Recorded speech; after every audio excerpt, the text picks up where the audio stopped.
Bonjour et bienvenue dans cette vidéo. Au sein de cette vidéo, je vais t'expliquer de A à Z tout ce qu'il est nécessaire de savoir lorsqu'on veut se lancer dans une activité de marchand de biens. Donc, je m'appelle Sylvain Carbonel, je suis dans l'immobilier depuis X années, j'ai une agence immobilière, je suis agent immobilier, je fais de l'investissement, je suis marchand de biens, donc j'ai une expérience concrète. Voilà, on n'est pas là pour vendre du rêve, mais je vais te donner vraiment tous les trucs et astuces si tu veux te lancer dans le marchand de biens. Le marchand de biens, c'est l'activité la plus lucrative pour te lancer et pour te constituer un très gros patrimoine. Donc si tu veux t'enrichir rapidement, attention, je n'ai pas dit facilement, mais rapidement, c'est une excellente opportunité. Je t'explique tout ça à travers cette vidéo. De A à Z, tu vas tout savoir, donc reste concentré et regarde tout ça en détail. Tu vas voir, tu vas en apprendre énormément. Alors dans cette vidéo, on va parler de l'activité de marchand de biens, du métier de marchand de biens. Pour rappel, qu'est-ce qu'un marchand de biens? C'est quelqu'un qui va acheter un bien en vue de spéculer, donc c'est-à-dire de faire une revente avec une plus-value. Donc c'est un métier qui se pratique plutôt sous forme de société. Les véritables marchands de biens ont plutôt des sociétés marchandes.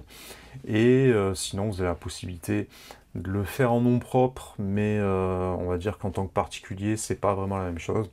Vous pouvez faire des opérations en résidence principale, mais c'est vrai qu'à partir du moment où il y a une certaine récurrence, j'entends par là une opération tous les ans ou tous les 2 ans, vous avez la possibilité de vous faire requalifier en marchand de biens.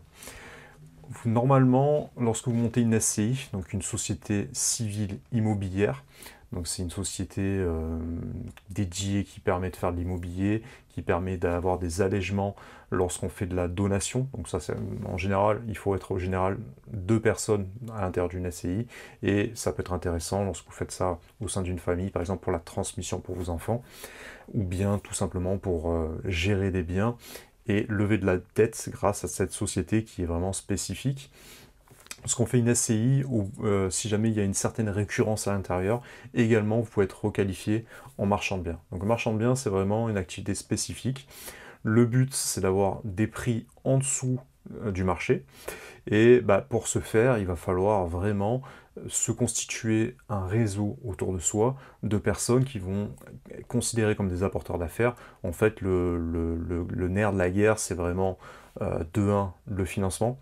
Donc on en reparlera tout à l'heure, soit sous forme de paiement comptant, ce qui peut extrêmement rassurer les gens, ce qui permet d'avoir des délais vraiment très courts. Vous pouvez donc faire l'acquisition d'un bien, parfois en 2-3 semaines. Au bout de 3 semaines, faire par exemple un coup de propre et le revendre immédiatement. Donc ça fait presque un aller-retour en un mois. Donc ce qui est vraiment voilà, l'idéal, on va dire, sur certaines opérations. Et ce qui vous permet, pas forcément, ce qui peut vous permettre de viser des biens sur lesquels il n'y a pas forcément des biens de très grande envergure, quoi. Ça va être par exemple des appartements sur lesquels il y a juste un petit coup de propreté à faire, une revalorisation rapide, on va dire, en vue d'une nouvelle vente avec une plus-value. Donc ça peut être intéressant. Donc le financement est très important.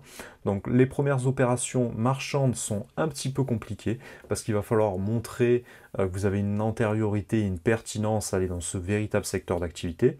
Donc pour ma part, moi j'ai une agence immobilière, je suis agent immobilier. Donc c'est vrai que je suis vraiment au cœur du marché, je suis au cœur de ce qui se passe. Mais voilà, par exemple, c'est un métier qui devient un petit peu à la mode, donc il faut se méfier un peu du marchand. Et par exemple, si vous êtes, je sais pas moi, boucher et que vous décidez de faire du marchand, les banques, les instituts bancaires, dans les premières opérations, vont être un petit peu réticentes parce que, au-delà de ce qu'on peut penser, c'est quand même un métier qui demande un côté assez technique et certaines compétences. Pourquoi? Pour 2 choses déjà principalement. Ce qui peut effrayer les banques, c'est que c'est très compliqué de venir saisir un bien, c'est-à-dire s'il y a un impayé, si vous n'êtes pas capable de rembourser le prêt bancaire que vous avez, qu'on vous a octroyé pour le financement du bien, ça va être compliqué de venir le saisir sur une société marchande. En général, c'est des SASU ou c'est des SAS, donc des sociétés actions simplifiées. Donc c'est très compliqué de venir ressaisir l'argent. Donc pour ça, les banques, en général, elles veulent savoir vraiment à qui elles prêtent. Et le deuxième point, c'est que du coup, vous êtes considéré comme un professionnel de l'immobilier. Et de ce fait, lorsque vous revendez, c'est vrai que voilà, si on fait des travaux sur un bien, on casse, on ne sait pas vraiment ce qu'on va retrouver derrière. Donc il faut faire attention aux problèmes structurels, il faut faire attention à tout ce qui est fissures, etc., les problèmes dans la copropriété, parce que vous avez une certaine responsabilité, d'autant plus que vous êtes considéré comme un professionnel immobilier.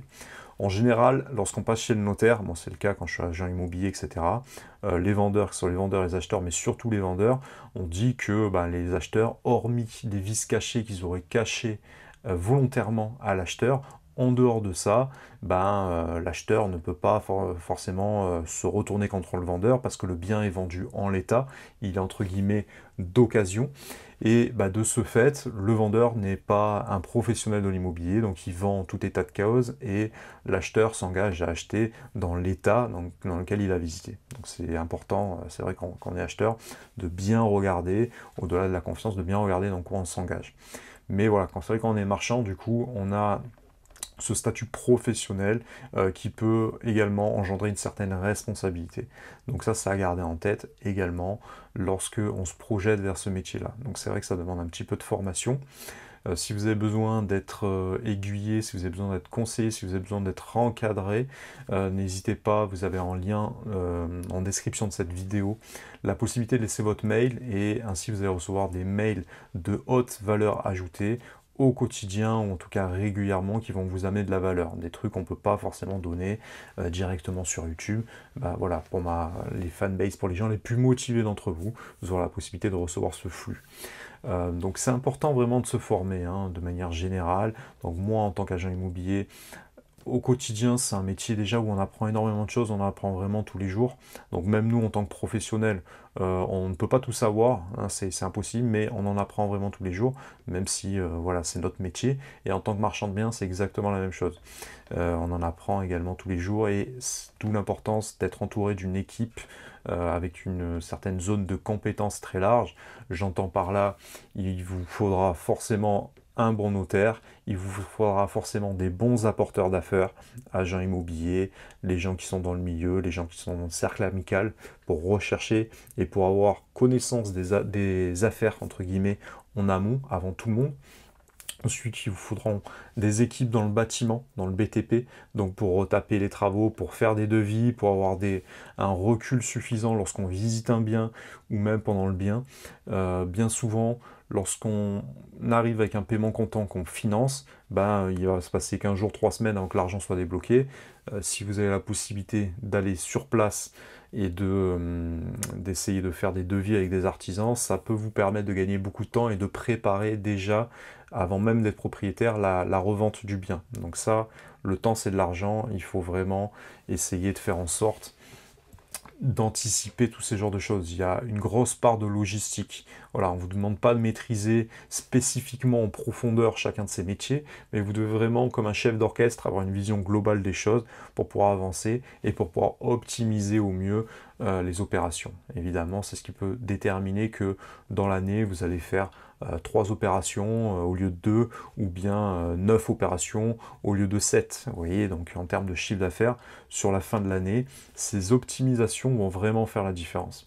Au-delà de ça, vous aurez besoin également d'architectes. Donc les architectes vont vous permettre parfois de faire des plans, de projeter également les futurs acheteurs avant même que les travaux soient faits ou avant même que l'achèvement de la revalorisation du bien, ou bien également d'optimiser, c'est-à-dire bien souvent c'est des biens qui sont vieillots, qu'il va falloir entièrement, j'allais dire raser, détruire, pour les repenser vraiment de manière beaucoup plus moderne.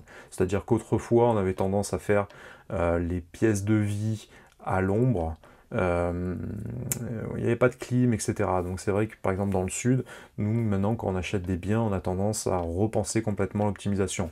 On met les chambres d'un côté et on met le séjour avec la cuisine sur en général plein sud ou sur les parties les plus exposées. Voilà, c'est quand même une pièce sur laquelle on passe beaucoup plus de temps, c'est quand même beaucoup plus agréable. Ce qui n'était pas forcément le cas avant, on avait tendance à faire bizarrement l'inverse. Donc vous voyez que les choses évoluent, il faut se tenir au courant du marché. Donc n'hésitez pas également à avoir des bons contacts de négoce, histoire d'avoir des matériaux au meilleur prix possible. Vous pouvez vous entourer également de décorateurs d'intérieur, histoire d'amener également une patte sur ce que vous faites. d'essayer de faire des belles décos. Ça permet, vous le savez, ça permet de mieux vendre, c'est évident. Maintenant, les gens, on est sur un parc vieillissant. On arrive avec des biens qui sont très récents, qui sont modernes, qui sont comme un magazine de mode, hein, comme un magazine Ikea même. Voilà, il faut faire rêver les gens. Les gens, ils veulent du clé en main maintenant, ils veulent plus s'embêter avec des travaux, ils ont plus le temps, etc. Donc maintenant, il faut vraiment penser ça comme un concept global, et c'est ça que je vous invite à faire. Si vous avez un seul domaine d'activité, vous risquez avoir une vision un petit peu étroite des choses, mais si vous êtes entouré d'une équipe performante et réactive surtout, nous, on ne demande pas à avoir les meilleurs, la personne la meilleure dans son domaine. Nous, ce qu'on veut, c'est avoir quelqu'un qui est compétent, certes, mais au-delà de ça, surtout, ce qu'on demande à la personne, c'est sa réactivité. C'est-à-dire que si vous avez un artisan qui vous dit moi, je suis disponible dans 2 mois », non, ça ne va pas le faire. Donc, il va falloir qu'il trouve son temps, qu'il se débrouille d'une manière ou d'une autre, mais s'il veut faire partie de votre équipe privilégiée, il faut qu'il vous donne un créneau de disponibilité, soit dans les jours qui viennent, mais au maximum la semaine prochaine. Vous ne pouvez pas vous permettre d'attendre comme ça des semaines, et voire même des mois, qu'une personne dans le processus se débloque. Donc nous, on cherche vraiment de la réactivité et des gens qui ont faim. Voilà, ça c'est quand même quelque chose qui est quand même très important. Donc moi, c'est ça, c'est ce que je demande à mes équipes. Donc le métier de marchand de biens, après, vous avez deux possibilités. Soit vous fonctionnez par rapport, c'est-à-dire en paiement comptant, c'est-à-dire vous possédez vous-même la liquidité, ce qui peut avoir certains atouts, ce qui peut avoir certains défauts également. Les défauts, c'est que vous savez, on dit que on s'enrichit dans la vie avec l'argent des autres. Donc c'est vrai, quand tu lèves de l'argent avec la banque, ça permet de simplifier les choses, et toi, ton argent personnel, ton bénéfice même, et même ton argent personnel, tu as la capacité vraiment de la mettre dans un endroit qui est totalement dissocié. Tout ne fonctionne pas que sur tes capitaux. Donc tu as cet effet de levier de la banque qui permet de lever de la dette par un biais extérieur. Le petit défaut, c'est qu'il y a plus de coûts, il y a plus d'intermédiaires sur les virements bancaires, etc. Il peut y avoir des frais, il va y avoir des frais un petit peu de partout, c'est normal, hein. Si vous ne faites pas tout de A à Z, forcément vous aurez des frais extérieurs. Ce qui n'est pas grave, parce que les frais notaires, tous les frais peuvent rentrer en comptabilité. Ça, c'est des amortissements que vous pouvez faire. Vous voyez ça au niveau de la fiscalité, au niveau de vos comptables, etc. Mais vous pouvez vraiment tout récupérer. Le but, évidemment, c'est de réduire cette imposition pour avoir le moins de frais possible. Donc, mais le véritable avantage, c'est que vous contrôlez vraiment les choses de A à Z. Vous êtes au contrôle de tout ce que vous faites, et vous pouvez contrôler les délais, parce que forcément, c'est pas la même chose si vous immobilisez un bien avec un financement potentiel dans 3 mois, ou bien si vous avez le paiement comptant et que le déblocage des fonds se fait dans 15 jours. Vous voyez, c'est dans la tête d'un vendeur, par exemple, bien souvent, les biens où vous faites des affaires, sur les zones très tendues, ça va être plutôt des successions, des familles où les gens, ils veulent pas s'embêter, ils veulent que ça aille vite. Et bien souvent, c'est des biens qui sont déjà meublés, etc.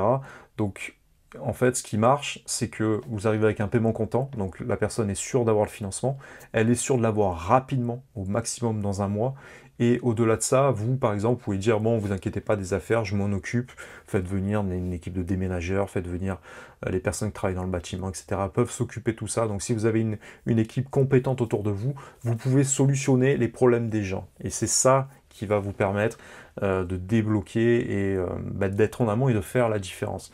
Parce que sur les zones très tendues, alors ça dépend des zones, hein, il y a des zones où il y a très peu d'acheteurs, et là les acheteurs sont un peu en position de force. Mais dans les grandes villes, en France, j'entends Paris, Lyon, Nice, Cannes, Marseille, etc. Bordeaux, etc. J'imagine Toulouse, voilà. Toutes ces zones-là, en fait, lorsqu'il y a un bien qui est attractif, eh ben, les agences, elles peuvent avoir, je sais pas, 10, 15 offres au prix, vous voyez, donc, et parfois il y a 5, 6 paiements comptants à l'intérieur, ou parfois même plus. Donc forcément, maintenant, le marchand de biens est un peu en concurrence avec des gens qui font du patrimonial, qui veulent faire de la défisque, c'est-à-dire tous les gens qui payent beaucoup d'impôts et qui sont intéressés d'aller dans une activité d'immobilier pour défiscaliser, faire un maximum de frais, faire un maximum de travaux pour essayer de payer le moins d'impôts possible, d'optimiser vraiment. Ça, C'est la fiscalité qui veut ça. Donc forcément, vous risquez d'être en concurrence avec des gens qui ont parfois plus de moyens et qui recherchent beaucoup moins de renta que vous. Donc ce qui peut faire la différence vraiment, c'est de contrôler au maximum les choses et d'avoir des arguments qui font mouche. Et le paiement comptant, pour ça, est vraiment ce qui rassure et ce qui ouvre le plus de portes. Ça, c'est ce qu'il faut retenir. La deuxième voie, si vous ne prenez pas la voie du paiement comptant, alors comment se faire des paiements comptants? Voilà, il faut constituer une trésor, on part de rien au début, voilà, il va falloir travailler dur, il va falloir multiplier vos sources de revenus, il va falloir créer des sociétés, vous pouvez créer des business en ligne, vous pouvez regarder moi toutes mes formations sur voilà, mon programme 5G par exemple, ça reprend tout l'ensemble des méthodologies pour s'enrichir. Donc j'entends par là l'immobilier, et à l'intérieur de l'immobilier, il y a le métier d'agent immobilier, il y a comment atteindre l'indépendance financière, comment devenir millionnaire grâce au marchand de biens. Donc voilà, des compétences vraiment distinctes. Ensuite, vous avez le e-commerce aussi. Ça, c'est un peu compliqué avec le e-commerce. Maintenant, il y a des problèmes de TVA, etc. Ils vont introduire la TVA, mais il y a encore beaucoup d'opportunités. Des Amazon, voilà, c'est des trucs extraordinaires qui sont fondés vraiment en partant de zéro. Et maintenant, c'est des groupes qui sont cotés en bourse et qui valent des milliards et des milliards. Bezos, il est devenu un des plus riches au monde grâce à son idée. Donc il y a encore des grosses opportunités à faire de ce côté-là. Vous avez la bourse, le trading, les cryptos, tous les investissements financiers, et vous avez le métier d'infopreneur. Donc c'est ce que je suis en train de faire actuellement, c'est-à-dire je vous donne de la valeur, je vous donne de l'information, je vous donne et je vends des formations structurées. C'est-à-dire tu vas sur internet, tu es un autodidacte, toi, tu as un trousseau de clés, tu sais pas quelle est la bonne clé, tu veux ouvrir une porte, tu vas essayer toutes les clés. Après, derrière ça, il y a encore une porte, pareil, les clés une par une, donc tu perds du temps. Qu'est-ce qu'un programme, une formation, c'est quoi? C'est je t'amène d'un point A à un point B. Donc première porte, tu prends cette clé, là tu prends cette clé, tu prends cette clé, tu prends cette clé, tu prends cette clé. Donc je te donne les moyens et je te structure ça, tout ça de A à Z pour aller d'un point A où tu te trouves actuellement jusqu'à ton objectif. Et tu as un cheminement et évidemment ça te permet de gagner beaucoup de temps. Donc ça te permet de développer des compétences, etc. Donc puis après, vous avez vraiment le business en dur. Vous avez également création d'agences. Vous pouvez devenir influenceur, vous pouvez devenir agence digitale. Il y a plein de métiers, évidemment des métiers traditionnels, mais avec l'apport de la formation, vous pouvez avoir aussi un effet de levier qui vous permet de vous développer de manière plus ou moins automatisée, également sur Internet. Donc ça peut être également une voie pour toi aussi qui regarde cette vidéo, qui est un métier traditionnel, pour élever ton champ de compétences et pour générer plus de revenus. Donc je ferme la parenthèse. Une fois que tu as fait tes premières affaires, tu peux faire évidemment, si tu veux t'enrichir dans un premier temps, si tu veux te constituer un apport. Alors l'apport, tu n'es pas obligé toi de le constituer tout seul, hein. Tu peux avoir des associés, tu peux avoir des investisseurs. Hein, des investisseurs, j'entends là, particuliers, c'est-à-dire, toi tu montes ta société et, je sais pas moi, tu as ton cousin, tu as ta belle-mère, tu as je sais pas moi, le frère de ton ami qui veut investir de l'argent. En fait, les gens, les investisseurs, ce qu'ils cherchent, c'est la renta. Et marché financier, ça, on va dire, c'est entre 3 et 10%. L'immobilier classique, on va dire, c'est entre allez, on va dire 5 et 7-8%. Donc en fonction, voilà, je te donne l'argent et combien j'ai de rendement de manière automatique. Le livret A, c'est, je sais pas, moi, ça doit être 1,5%. Les assurances vie, on est aux alentours de 2% actuellement. Donc, tu vois, la rentabilité, c'est ça. Et par exemple, si tu as un investisseur qui dit, voilà, moi, tu me prêtes pour cette affaire, moi, j'ai cette affaire, je te rends l'argent dans 3 mois, et je vais te donner 15% de rentabilité, 20% de rentabilité, bien sûr, l'investisseur, il va te la prêter. S'il sent que tu es solide et il sent que tu as une historique et qu'il a confiance en toi et qu'il voit ton parcours, évidemment qu'il va te prêter, c'est obligé. Donc vous n'êtes pas obligé de lever vos fonds vous-même. Et ensuite, si vous voulez vous constituer un apport, il n'y a rien de plus efficace que l'achat-revente en résidence principale. Donc vous investissez en résidence principale, vous achetez un premier bien, donc vous servez de la banque cette fois, donc les banques prêtent très facilement pour la résidence principale, ça soutient l'économie, voilà, tout le monde a besoin de se loger, et vous allez acheter un bien en dessous du marché, vous allez faire des travaux, vous allez revaloriser ce bien, vous allez vivre pendant 3-4 ans, histoire de ne pas être requalifié comme marchand. Alors vous pouvez revendre dans un premier temps immédiatement, mais il ne faut pas trop le faire souvent non plus, il faut qu'il y ait quand même quelque chose qui puisse se justifier comme quoi votre démarche n'était pas purement spéculative, c'est ça que j'entends. Et Ensuite, bah, au bout de 3-4 ans, vous avez vécu dedans, vous avez évité des loyers, vous avez amorti vos frais de notaire qui sont aux alentours des 8% lorsqu'on achète en nom propre en résidence principale, en tout cas en tant que particulier, sans parler de société. Lorsque vous êtes marchand, vous êtes plutôt aux alentours des 3%. Vous voyez, c'est aussi un avantage d'être marchand de biens. Mais au-delà de ça, voilà, vous pouvez faire quelques opérations, c'est ce que j'ai fait personnellement, et vous dégagez 40, 50 000 euros de plus-value, 60 000 euros de plus-value, ou même 30 000 euros de plus-value. Hein, quand tu as 30 000 euros de plus-value qui tombent de manière nette, ta vie elle change hein, concrètement. Tu le vois vraiment concrètement changer, surtout si tu as des revenus principaux qui sont tirés d'une autre activité à côté. Donc ça peut être le moyen voilà, de vous constituer un apport. Et cet apport-là peut vous ouvrir les banques, peut vous permettre d'obtenir plus de crédit ou bien de contrôler totalement de A à Z votre business. Ça dépend. Il n'y a pas de règle en fait. Hein. La première règle, c'est il y a des règles. Deuxième règle, c'est qu'il n'y a pas de règle. Donc voilà, il y a différents profils, on va dire, dans l'immobilier. En fait, il y a autant de profils, c'est ce que je dis souvent en tant qu'agent immobilier, je vois autant de profils d'agents immobiliers qu'il existe de personnes en fait. Donc chacun agit en fonction de sa sensibilité, de sa capacité à prendre des risques, à sa capacité de sortir de sa zone confort, mais également de la manière dont il y a un côté logistique, donc une manière dans laquelle chaque personne contrôle ces choses personnellement. Mes explications n'étaient pas très claires, mais je pense que tu as compris ce que je voulais dire. L'avantage quand on lève de la dette avec la banque, c'est que ça agit comme un effet de levier. Alors, les premiers financements sont compliqués, il faut pas se mentir. Il faut dégager quand même beaucoup de marge, au moins 30% pour que ça intéresse. Alors, quand je te dis au moins, ça va prendre avec des pincettes, ça dépend des banques, etc. évidemment. Mais c'est vrai qu'en zone tendue, c'est compliqué à trouver ce rendement-là. Mais à partir du moment où tu fais une ou deux bonnes opérations, là tu commences à construire une historique et une histoire avec la banque, et tu vas voir que progressivement, on va t'accorder de plus en plus de prêts, de lignes de crédit, et tu pourras lever de plus en plus de dettes. En fait, avec un simple papier, au bout d'un moment, tu auras une notation qui dit, voilà, peut emprunter jusqu'à 500 000 euros, jusqu'à 1 million d'euros. Et au début, il faut un peu de l'apport, mais après, plus tu avances, moins ça sera le cas forcément. C'est-à-dire que tu pourras négocier pour te faire financer à 110%. Donc j'entends par là le prêt dans l'intégralité, les travaux, plus les frais de notaire et parfois même la commission de l'apporteur d'affaires ou de l'agent immobilier. Donc voilà, dis-toi que c'est quand même très intéressant également. On s'enrichit également avec l'argent des autres. Donc à partir du moment où tu peux faire travailler l'argent des autres plutôt que ton propre argent, ça reste quand même quelque chose qui te permet d'atteindre un step au-dessus. Et plus tu vas faire des bonnes opérations, plus les banques, les instituts bancaires et voilà, en tant que professionnel, plus il y aura d'historique et plus ta notation va changer. C'est-à-dire que bah, tu es noté un petit peu comme à l'école, et plus tu as de bonnes notes, et les bonnes notes c'est la rentabilité évidemment, plus ta note va changer. Et quand ta note est très bonne, là c'est entre guillemets plus ou moins nos limites au niveau de la levée fonds.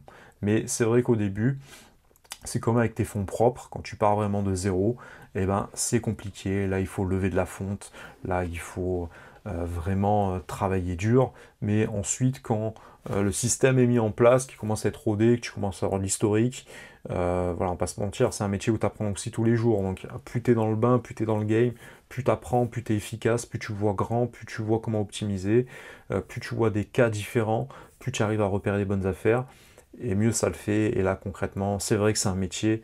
Alors là, c'est pas un titre, comme on dit, putaclic, c'est-à-dire vendeur de rêve, mais c'est un métier où tu peux devenir millionnaire en étant marchand de biens relativement rapidement. Hein. J'entends par là qu'il n'y a pas de traversée de désert, t'es pas obligé de travailler 50 ans pour y arriver. Et alors, jette pas la pierre, hein. Il y en a qui font des métiers très honorables et même au bout de 50 ans, tu vois leur patrimoine, voilà, il n'y en a pas forcément, tu vois. Donc c'est vrai que là pour le coup tu peux te constituer un gros patrimoine en peu de temps parce que les choses peuvent aller vite à partir du moment où tu fais des 50, 70, 100 000, 120, 150 000 euros de plus-value, etc. etc. hein, évidemment. Après ça dépend de la somme que tu empruntes, ça dépend. C'est une question de rendement au bout d'un moment. de rentabilité, mais voilà, tu vois ce que je veux dire, c'est vrai que les choses peuvent aller très vite dans ce milieu-là, à partir du moment où tu es professionnel. Je voudrais t'enlever absolument une pensée limitante, les choses ne se font pas facilement. Là, c'est un métier qui commence à devenir un petit peu à la mode, ce n'est pas simple, c'est un métier difficile. Le métier entrepreneur, qu'est-ce que c'est? Le métier, c'est notre métier, c'est de gérer les problèmes. Donc plus tu as de moyens, plus tu as d'opportunités, plus il y a de problèmes qui vont avec. Donc si tu n'aimes pas les problèmes, ne sois pas entrepreneur, c'est peut-être pas la bonne voie. Reste dans un cadre où tu as quelqu'un au-dessus de toi qui a des responsabilités et que c'est lui qui endosse ces problèmes-là. Mais en gros, bah, t'as les paquets de merde qui vont avec, hein, ils sont de plus en plus gros, de plus en plus durs à faire disparaître. Mais à chaque problème, il y a une solution, évidemment. Hein. Je te dis, je ne veux pas te faire un tableau noir, mais je veux surtout te faire comprendre que, comme dans toute profession, il faut s'accrocher, il faut travailler. Plus il y a d'investissement personnel, plus il y aura de résultats qui vont avec. Mais c'est vrai que le démarrage, le starter, est un peu plus difficile, surtout quand tu n'as pas d'antériorité, surtout quand tu n'es pas professionnel. Parce que tu as beaucoup de choses à apprendre, tu as beaucoup de choses à assimiler qui vont dans des directions très différentes. Quand j'apprends le métier d'agent immobilier, je dis toujours que nous, on est des couteaux suisses. Tu dois tout savoir faire dans ce métier. Tu dois faire du droit, tu dois savoir être athlétique, entre guillemets, parce que tu prospectes toute la journée, tu dois avoir un bon relationnel, tu dois être un bon vendeur, tu dois être un bon négociateur, tu dois être bon au marketing, tu dois être bon de partout en vérité. Et le marchand, on va dire, c'est un step encore au-dessus, tu vois. Donc, on va dire que tu as agent immobilier, le vendeur traditionnel, après tu as l'investisseur, après tu as le marchand, après tu as la promotion, et après tu as tout ce qui est VFA, etc. Voilà, c'est encore un autre step. Donc, je t'invite à te former, évidemment. Bien évidemment que tu peux te former sur le terrain. Bien, c'est plus long, mais c'est tout à fait possible. On est tous passés par là. Hein. Donc, nous, ce qu'on fait, c'est on te transmet dans ces vidéos notre expérience. Mais au-delà de ça, évidemment, sinon on l'a fait, tu peux le faire aussi. C'est juste que les programmes, l'apprentissage par un tiers, ça te permet de gagner du temps. Et le temps, c'est de l'argent, évidemment. Ça te permet de faire d'autres choses, de déléguer, d'avoir une vision globale des choses, d'avoir plus de recul. Donc ça a quand même beaucoup d'avantages. Donc bah voilà, lance-toi, forme-toi. Les financements dans les banques traditionnelles sont un peu fermés dans un premier temps. Donc il faut s'adresser aux bonnes personnes. Développe un réseau. Adresse-toi ensuite à des banques privées, à des banques européennes, à des banques qui font du marchand. C'est très spécifique, c'est un petit milieu, hein. Tout le monde se connaît dedans, attention. Hein. C'est très très petit comme milieu. Donc d'où l'important d'être spécifique avec les bonnes personnes.